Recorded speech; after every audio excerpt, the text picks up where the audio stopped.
because normally I think the gurus have problems with their disciples who are mostly not realized souls.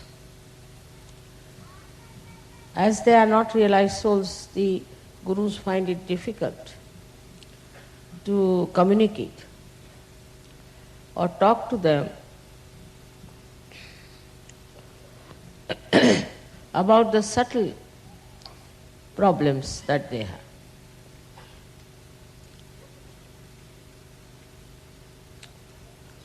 I know of many gurus, even in modern times, who've been really very, very strict. And also they told me that they have achieved their realization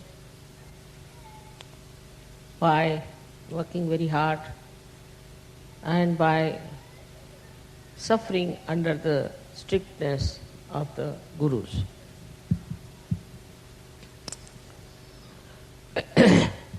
Sometimes I was really filled with great compassion for such disciples who haven't yet received their realization. They had gurus who were really realized souls, and they never had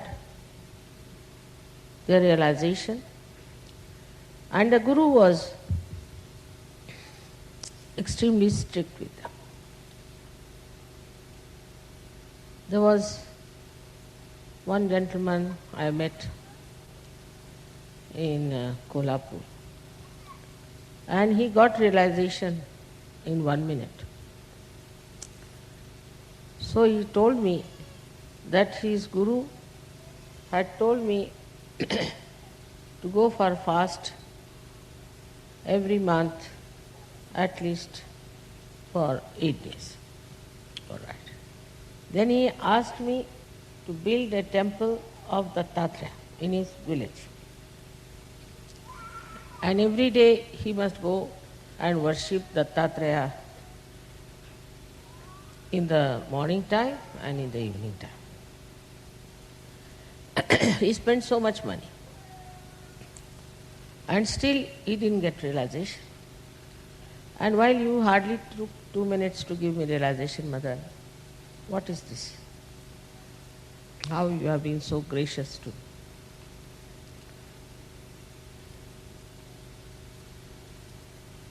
So I didn't know what to answer him. I didn't want to talk against his guru because I know he is a realized soul.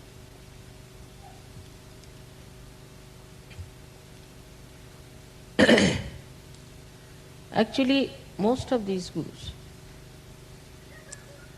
and incarnations were very helpless with human beings. Perhaps they didn't have such beautiful disciples as I have. Perhaps at this time, all the good people who were seeking divinity are born, and they are here as surgeries. I never had to work very hard on them. Of course, once in a while, you do get a person who tries to trouble us, or who tries to create problems.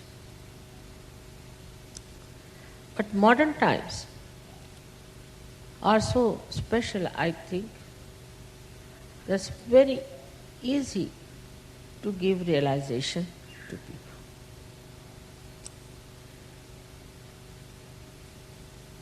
At the time of Moses, he had made laws because of the decadent society of the Jews at that time. And that one was very hard, very, very hard, which we know today as Shariat, was taken over by the Muslims. And even now the punishments, according to so-called Quran, are so hard that you can't believe it.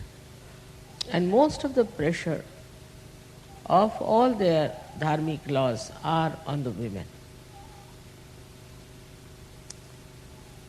Whatever it is, even in the Bible, if you read Christ, he has said that all those 10 commandments are nothing. You have to go beyond them. And he says, if your one eye is mischievous, is committing sin, take it out. What's the use of the whole body getting contaminated by that? Or if your one arm is doing something that is wrong, you better remove it. Because of one arm, the whole body will suffer. He said that, it is said that you should not be adulterous, but I would say that you should not have eyes in which for any woman you have desire, you have committed a great sin, and you'll all go to hell, all those people will do it. So you should not have adulterous eyes. Another thing he has said, that if somebody slaps you on one face, you should turn another cheek towards that person. When I knew about these laws, I said, how can you have such people in this world? It's a very subtle thing. And the last of all, which was very, very good, was that you should be righteous. Righteous more than all the scribes and all the Pharisees, I mean the priest and all these people. You have to be much more righteous than them. I mean, in early age when I read it, I thought, where can you find such people who can be called anywhere near Christ's description? It was inconceivable at that time. India is one place, as I told you, people are dharmic by their own, we can say, their own genes, you can call them, or you can say they are extremely dharmic because of traditions, brought up like that. In my time, in the South India and Maharashtra, I think we were very dharmic family, and it was very dharmic atmosphere. Still, these things that Christ has described was not there. For example, anger was regarded as a great asset. People used to boast, I'm very angry with that person. They used to say. Very common. Of course, I don't think in India anybody can say, I hate you, because it's regarded something sinful and stupid. Because to hate somebody is being adharma. But of course, they did say so many things that were not at all permissible by the laws of Christ. And then came Muhammad Sahib, who just found that nothing works out. So I think they adopted Shariat, but not Muhammad Sahib, but they had adopted already the Shariat. He accepted. He said, all right, this Shariat can be worked out.